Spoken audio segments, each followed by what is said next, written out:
నమస్తే. ఇప్పుడు మీరు చూడబోతున్న వీడియో ఖచ్చితంగా మీకు ఉపయోగపడుతుంది, నచ్చుతుంది కూడా. మరి మీకు నచ్చిన విషయం నాకు తెలియాలి అంటే ఈ వీడియోని మీరు లైక్ చేయాలి, షేర్ చేయాలి, అలాగే మన ఛానల్‌ని సబ్స్క్రైబ్ చేయాలి. మీ సపోర్ట్‌ని నాకు అందిస్తారు కదా! ఓకే. ఇప్పుడు వీడియోని స్టార్ట్ చేద్దాం. నమస్తే. Welcome to our channel. నేను పద్మిని. ప్రస్తుతం మనతో పాటు ప్రముఖ ఆధ్యాత్మికవేత్త, న్యూమరాలజిస్ట్, లక్ష్మీ నరసింహస్వామి ఉపాసకురాలు శ్రీమతి స్రవంతి గారు మనతో పాటు ఉన్నారు. మాట్లాడదాం. అక్క నమస్తే అక్క. నమస్తే పద్మిని. అక్క ఓపెన్గానే మాట్లాడుతున్నాను, నేను ఏమనుకోవద్దు. ఇదొక సైంటిఫిక్గా మనం చూసుకుంటే ఆడవాళ్ళకి పీరియడ్స్ క్రాంప్స్ అనేవి సర్వసాధారణమే, ప్రతి ఒక్కరికి కూడా ఉంటాయి. బ్యాక్ పెయిన్ ఉంటుంది, స్టమక్ ఏక్ ఉంటుంది, మూడ్ స్వింగ్స్ ఉంటాయి, కోపము, బాధ, చిన్న చిన్న హార్ట్లకు కూడా చాలా ఎక్కువగా రియాక్ట్ అయిపోతూ ఉంటాం కదా. ఇట్లా రకరకాలు person to person it differs maybe, but then ఇట్లాంటివి అయితే ఉంటాయి. వీటి నుంచి ప్రతి నెల కూడా పెయిన్స్ ఏం లేకపోయినా మూడ్ స్వింగ్స్ని హ్యాండిల్ చేయడం కూడా ఇట్స్ బిగ్ డీల్ కదా. మూడ్ స్వింగ్స్ని హ్యాండిల్ చేయాలి. వర్కింగే ఉంటున్నారు most of the women. So working ఉన్నప్పుడు మనం అలా మూడ్ స్వింగ్స్ ఉంటాయంటే ఊరుకుంటారు అవతల వాళ్ళు. ఊరుకోవాలని రూల్ లేదు కదా, అది కూడా ఎవ్రీ మంత్. సరే, వీటిలన్నిటికీ చెక్ పెట్టడానికి మీరు బ్యూటిఫుల్ స్విచ్ వర్డ్స్, అన్ని రకాల స్విచ్ వర్డ్స్ని పరిచయం చేస్తున్నారు కాబట్టి దీనికి సంబంధించి అడగాలి అని అనిపించింది. చెప్తారా? తప్పకుండా చెప్తాను. అయితే ఇందులో నేను ఈ మధ్య కాలంలో నేను ఎదుర్కొన్నవే ఉన్నాయి. అయితే చాలా మందికి కోవిడ్ పీరియడ్ తర్వాత ఎక్కువైపోయింది ఈ సమస్య. అంటే దీనివల్ల కూడా అప్పుడప్పుడు హెయిర్ లాస్ కూడా మనం చూస్తున్నాం. ఈ పీరియడ్ పెయిన్ అనేది, క్రాంప్స్ అనేవి కొంతమందికి ఏమవుతుందంటే పీరియడ్స్ ఉన్నప్పుడే కాదు, 15 days పీరియడ్స్ అయిపోయిన తర్వాత ఇంకొక 15 days ఉంది అనగా కూడా క్రాంప్స్ వస్తాయి అన్నమాట. అదైతే కూడా అసలు ఇంకా ఇదేంటి, మొన్నే కదా పీరియడ్స్ అయ్యి 15 days కదా అయింది, మళ్ళీ నొప్పి స్టార్ట్ అవుతుంది ఏంటి అని కూడా వస్తుంది. ముందు నుంచి వెనకకు కూడా తంతుంది పెయిన్. అదేంటి అసలు ఏం ప్రాబ్లము అని చెప్పి కూడా భయపడతాం. వీటన్నిటికీ కూడా మనం వాడాల్సిన స్విచ్ వర్డ్ శాంతి అడ్జస్ట్ ఊంబ్ బి. శాంతి అడ్జస్ట్ ఊంబ్ బి. పీరియడ్లో ఉన్నప్పుడు చదువుకోవచ్చా మరి దీన్ని? చదువుకోవచ్చు, తప్పకుండా చదువుకోవచ్చు. ఎందుకనంటే ఆ పెయిన్ అనేది భరించలేము ఒకటి. ఇంకొకటి, నేను చాలా సందర్భాల్లో నేను చూసింది ఏంటంటే పెయిన్ కిల్లర్సే ఇస్తారు ఆ నొప్పి తగ్గడానికి.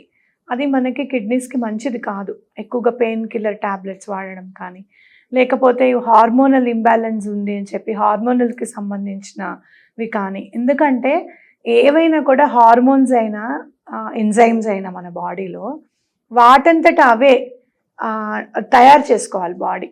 మనము దాన్ని ఏదో పక్క నుంచి అందించకూడదు, ఇంజెక్ట్ చేయకూడదు. ఇప్పుడు చాలా సందర్భాల్లో చాలా కష్టంగా ఉంది, ఎనిమిక్ ఉన్నాము అనుకుంటే అది వేరే విషయం. కానీ ఈ హార్మోనల్స్కి కానీ ఎంజైమ్స్కి సంబంధించినవి కానీ ఈ పర్వాలేదు, ఇది వాడేసేయండి, మల్టీవిటమిన్ ట్యాబ్లెట్స్ వాడేసేయండి, అట్లా ఉండకూడదు అనమాట. మనకి ఫుడ్ నుంచి వచ్చిందే తీసుకునేటట్టుగా ఉండాలి. ఒక ఫుడ్ నుంచి మనకి రాంది ఒక్క డి విటమిన్ మాత్రమే, మిగతా అన్నీ కూడా మనకి ఫుడ్లో అవైలబుల్ ఉంటాయి. కాబట్టి మీకు నేను చెప్పాల్సింది ఏంటంటే ఈ శాంతి అడ్జస్ట్ ఊంబ్ బి అనేది చాలా బాగా పనిచేస్తుంది. మీరు చదివిన 5-10 నిమిషాల్లోనే నొప్పి తగ్గిపోతుంది. ఎవరైనా మీ ఎదురుండా నుంచొని శాంతి అడ్జస్ట్ ఊంబ్ బి, శాంతి అడ్జస్ట్ ఊంబ్ బి అంటే నీకు పెయిన్ తగ్గిపోతుంది. అర్థమైందా? ఎంత బాగా పనిచేస్తుందంటే ఊంబ్ అంటే అమ్మతనం అక్కడే కనపడిపోతుంది మనకి. బి అంటే ఆరోగ్యంగా ఉండమని చెప్పడము. శాంతి అడ్జస్ట్ అంటే ప్రశాంతంగా ఉండి నీకు నువ్వు అడ్జస్ట్ చేసుకోమడం. ఎందుకు అనంటే ప్రతి నెల మనకి వచ్చే మాస ధర్మం, ప్రతి నెల మనకి వచ్చే మాస ధర్మానికి ఒక 10 days ముందే యూట్రస్ ప్రిపేర్ అయిపోతూ ఉంటుంది అనమాట. అంటే అదంతా కూడా షెడ్ చేయడానికి కానీ ఏదైనా కానీ ప్రిపేర్ అయిపోతుంటుంది. ఆ ప్రిపరేషన్లో భాగంగా కూడా పెయిన్ అనేది ఉంటుందన్నమాట. అది అడ్జస్ట్ చేసుకొని ఆ నొప్పి తగ్గించమని చెప్పి మన సబ్కాన్షియస్ మైండ్కి చెప్పటం. ఇది చాలా పేడ్ స్విచ్ వర్డ్, ఎవ్వరు అంత తొందరగా చెప్పరు. శాంతి అడ్జస్ట్ ఊంబ్ బి చాలా బాగా పనిచేస్తుంది. సడన్గా మీకు దొరకట్లేదు ఏమి, అదేంటి ఆ మాట గుర్తుకు రావడం లేదు, బుక్ తీసి ఓపెన్ చేసే పరిస్థితిలో మీరు లేరు, అప్పుడు ఆ నొప్పి తగ్గడానికి చేంజ్ అని అనుకోవడం.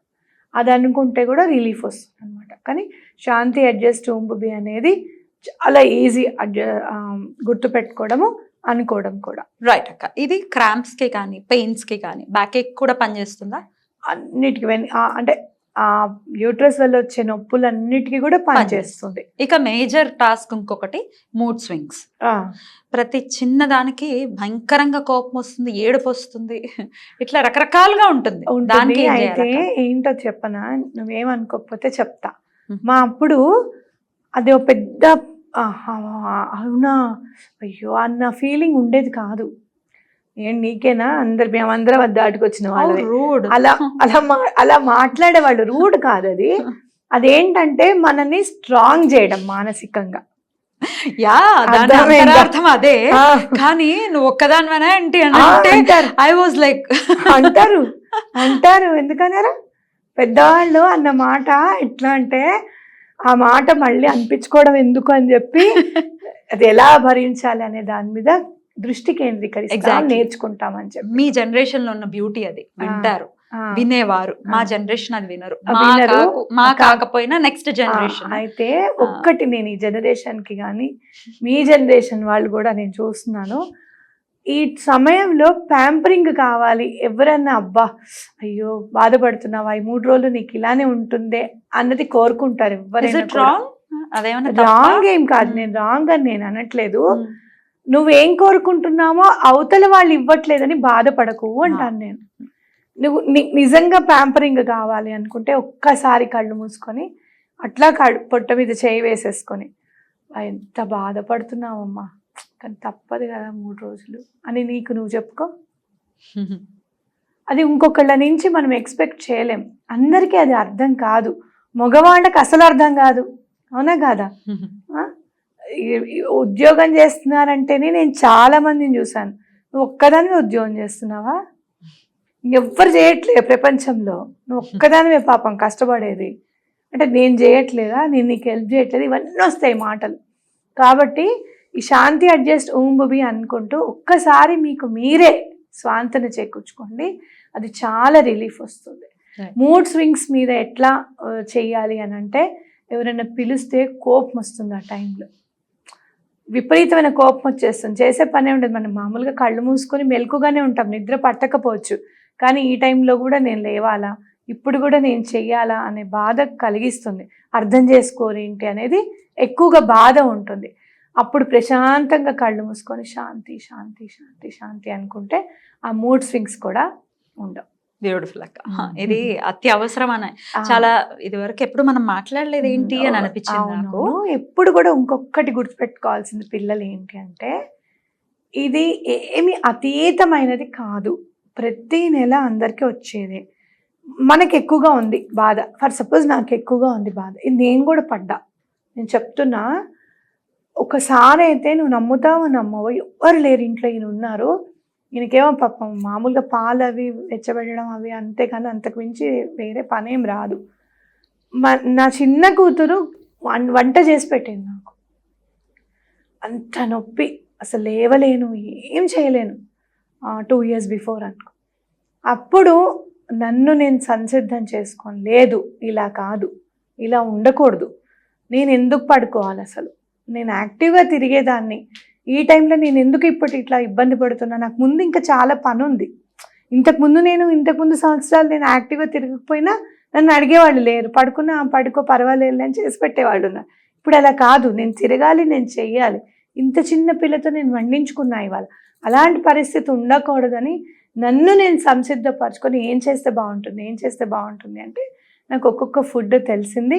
మీకు కూడా చెప్తున్నా, వెల్లుల్లిపాయ చాలా మంచిది.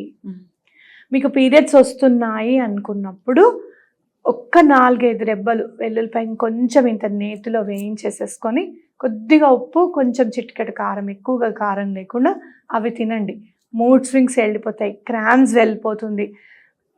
ఓవర్గా అవుతుంటుంది కొంతమందికి, ఆ ప్రాబ్లం తీరిపోతుంది. ఇలాంటివన్నీ తీరిపోతాయి. నేను చదువుకుని దేంతో అయినా కూడా, ఏ విషయానికైనా ఫుడ్లో మంచి మెడిసిన్ ఉంది.